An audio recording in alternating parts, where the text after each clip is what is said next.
That's life on planet cowgirl. I'm grateful every day.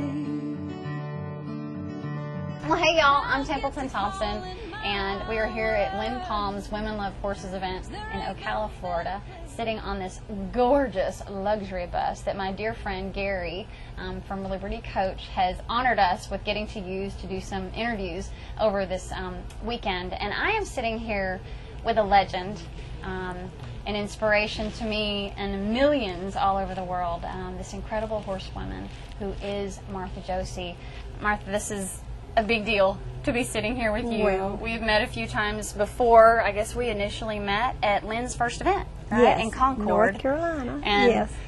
Oh my God, I'm in awe of you. You inspire me so much. We're Texas women, and I'm blessed to be sitting here with you today. And I wanted to share with you too. I don't know if I've ever had a chance to tell you this, but you know, when I was growing up in Texas, you were such an inspiration. And I ran barrels, but never competitively. I was in 4-H, and I got to be, I'll get all choked up, sweetheart of the rodeo in Meridian, Texas. And I had my very own Martha Josey barrel racing saddle. Well. And I treasured that with my heart and my soul. And you're amazing. So will you tell me how you got into horses and how it is you're doing what you are doing now? I will. And you know, the same thing with you. The first time I saw you was when you were singing and playing the guitar, and oh my gracious, what a talent you have, and the people dearly love you too, so it's a pleasure to be here. And you know, I love this.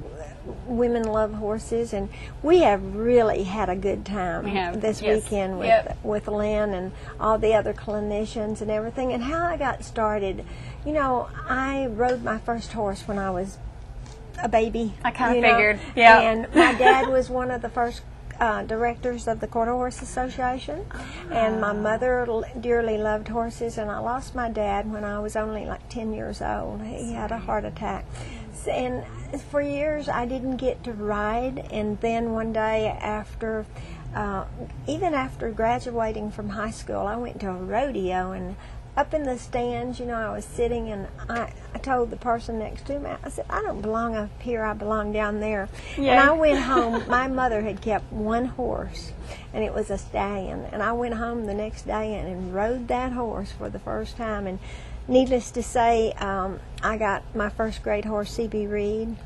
And if it hadn't been for that horse, we wouldn't be talking today, because that horse, I was able to meet my husband, R.E. Josey. Okay, right. And we've been married for 43 years. Oh boy, so, you've got Sam and I beat. Yeah. Wow, by about 30 years. Oh man, that's inspiring in and of itself. But we, you know, the horse business has been great for us. Oh, and the whole world knows who you are. Well, tell us, because this show, it's called Life on Planet Cowgirl, as I was telling you, and it's a chance for me to spotlight my heroes, my friends in the music industry and in the horse industry. And so we've got horses and music just weaving like this. They all go together. I think they're like peanut butter and jelly. I think horses are music to me. I mean, when I was a kid growing up in Texas riding, I was writing little songs on the backs of the horses that were carrying me around all over the beautiful countryside, and they saved my life. I'm convinced that horses have saved my life many times over.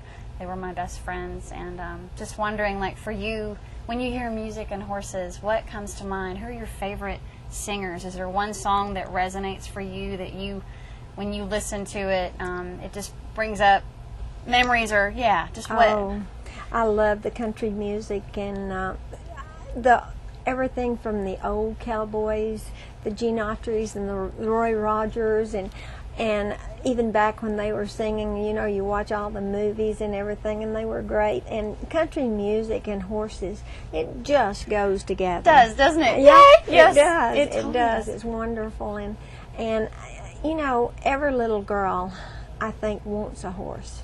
And we've been so blessed to be able to have horses. Yes. And you know, from having schools and clinics for all these years, we've never seen any bad kids that have grown up with horses. I heard one of my mothers say it really good the other day. She said, you know, horse kids don't have time to drag mane.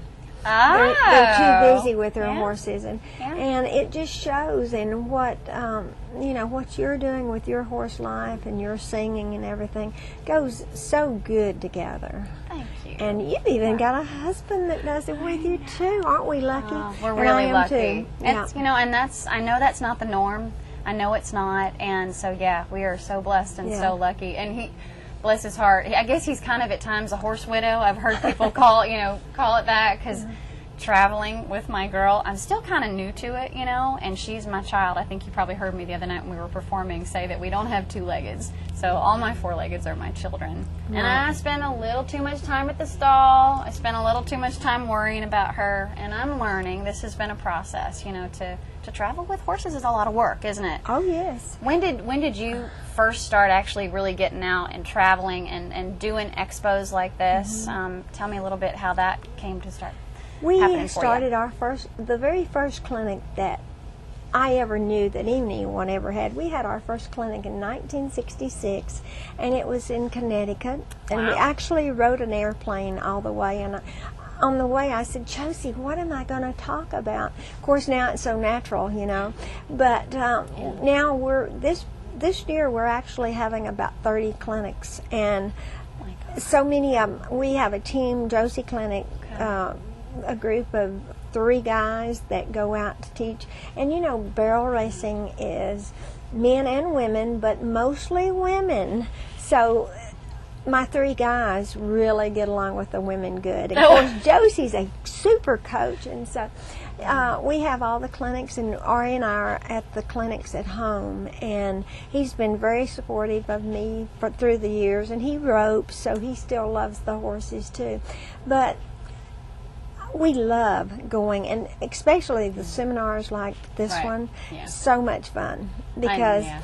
I've had mothers, I've got grandmothers that have come up to me and say, how long can we do this? And I said, forever, forever. As long as you want to, right? Yes. I mean, and as long as we're blessed to be here getting to do this, Yes. and so soaking up every moment. Oh, it's just fabulous being around the horses and having the horse loves of our lives. It's great. And then what you're doing, being able to put it into music, that is dynamite. Thank you. I'll get weepy. That's so cool coming from you. That's a big deal. That is wonderful. Thank you. One time we were we were at the national finals, and there was a girl singing the national anthem. Oh, wow. And she was singing it 10 performances, and I think I've heard this, and I think it's true, that she only got like $10 a performance. Oh my goodness. Well, it was Reba. It was Reba. Yeah, and she knew exactly how great she was. And Red Seagull was in the crowd that night, and he discovered her. And I've heard that story over and over and over. But she also started out riding horses too. Yeah, he's an And- Okie, right? Yeah. And we still love her though, even though she's an Okie, that's right. And the Texans. Yeah, it's all cool. We still love you, Reba. Yeah, Oh, we that's- sure do. Well, it's funny. Back like the music business thing, like Reba, because she's a huge hero of mine, singer, Right. and knowing that she's a horse girl and stuff, and she recorded one of my songs a long time ago. She did, and I actually got to sing with her in the studio, Oh, and she great. couldn't have been nicer to me. And so I'm putting it out in the universe again that what's going to happen. I think she's getting back to being a cowgirl. She's got that song "Cowgirls Don't Cry" with Brooks and Dunn. Oh, So I've been already envisioning this thing where like it's going to be me on Jane, Reba on her baby, whoever she's just in love with at the moment, her gorgeous horse, and we're going to sing together in a big arena. I feel it. I totally feel it.